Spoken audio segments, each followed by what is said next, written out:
into 2017, we can be certain of two things: a more hawkish Federal Reserve, as well as a new administration in the White House. Joining me ahead of 2017 is Alan Valdes of Silver Bear Capital. Alan, thanks for joining me today. Thanks for having me, Remy.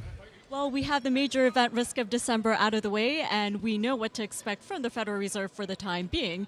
At the same time, there are also expectations of the Trump administration. So can you tell me how you're factoring in the Fed as well as the Trump administration into your broader market outlook?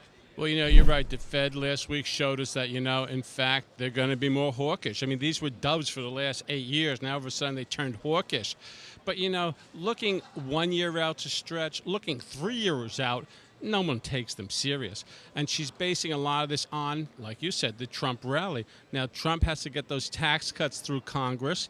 That's probable. He's got to get reductions in the regulations, which could take years to go through, because some of them were done just with a swipe of a pen, but they're so entwined that they could take years to unwind. Obamacare could take years to unwind. But the big one is real job growth. Now, that's the problem. If you look at the jobs numbers just last month, 90% of those job numbers were in service, low paying, mainly in big areas, New York, San Francisco, LA, not in those red states where they're looking for factories to come back and manufacturing. That may take a while. And Alan, speaking of the Fed in the wake of the rate announcement and the projections, we saw that the central bank did not raise their economic projections, and that's important to keep in mind. Now, we always see that discrepancy in terms of real data as well as projections, so that was an interesting tidbit.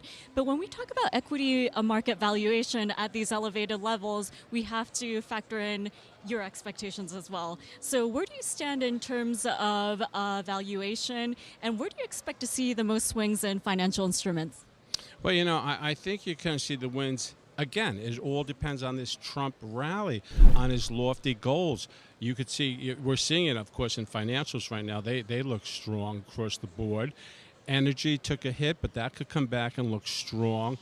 But, you got to keep an eye also on that 10-year.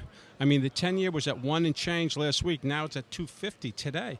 So, I mean, that gets near 3%, you could see a lot of money leave equities and go in that safe haven of the 10-year. And that's what we're keeping our close eye on. And Alan, last but not least, this is the time of year when we bid adieu to 2016, and a lot of the financial institutions issue their outlook for 2017. But what is your main focus in terms of fundamental event risk heading into the new year? I think we're going to have a good year, regardless of the Trump rally, because if you look at the numbers now, they're pretty good. And if you look with forward revenue growth in the S&P 500, that's at like 127. So that's a real strong growth. That puts the yield on the corporates at like 5.5%. Very good. So, I mean, we got room to run here. Even if the 10-year goes to 3%, if you factor in the S&P growth, the revenue growth, they would have to get to 5.5. So we have room here to still go forward. Okay, Alan. Well, thank you so much for joining me, and have a happy new year. Thank you so much, Remy. Same to you.